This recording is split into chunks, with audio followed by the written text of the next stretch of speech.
Hi అండి. Welcome back to మా ఇంటి రుచులు. అందరూ ఎలా ఉన్నారు? బాగున్నారా? నేను ఈరోజు కాకరకాయ ఫ్రై తక్కువ పదార్థాలు అలాగే ఎక్కువ టేస్ట్ ఉండే విధంగా, కాకరకాయ అంటే ఇష్టపడని వారు కూడా ఎంతో ఇష్టంగా తినే విధంగా చేసి చూపిస్తానండి.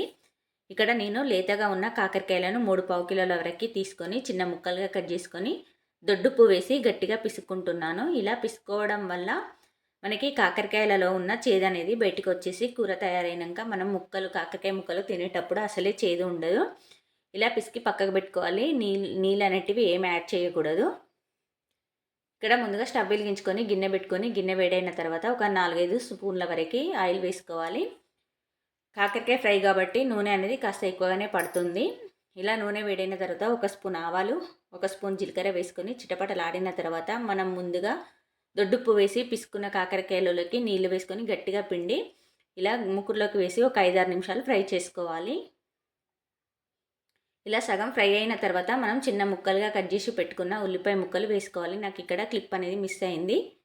ఇలా ఉల్లిపాయ ముక్కలు వేసుకొని రుచికి సరిపడినంత ఉప్పు ఇప్పుడే యాడ్ చేసుకోవాలి. ఇలా ఉప్పు వేసుకొని ఒకసారి కలిపిన తర్వాత 1 స్పూన్ వరకు పసుపు వేసుకొని మరొకసారి కలుపుకొని అల్లం ఎల్లిగడ్డ పేస్ట్ కూడా వేసుకొని ఒక 2 నిమిషాలు పచ్చివాసన పోయేదాకా కలుపుకోవాలి. ఇలా ఫ్రై అయిన తర్వాత మనం రుచికి సరిపడినంత కారం అలాగే ధనియాల పొడి వేసుకుంటే కాకరకాయ ఫ్రై అనేది రెడీ అయిపోయినట్టే. నా వీడియోలు కనుక మీకు నచ్చినట్లయితే నా ఛానల్ని తప్పకుండా సబ్స్క్రైబ్ చేయండి. అలాగే పక్కన ఉన్న బెల్ ఐకాన్ని క్లిక్ చేయండి.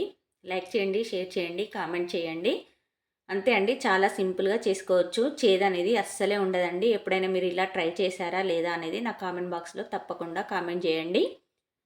Thank you for watching.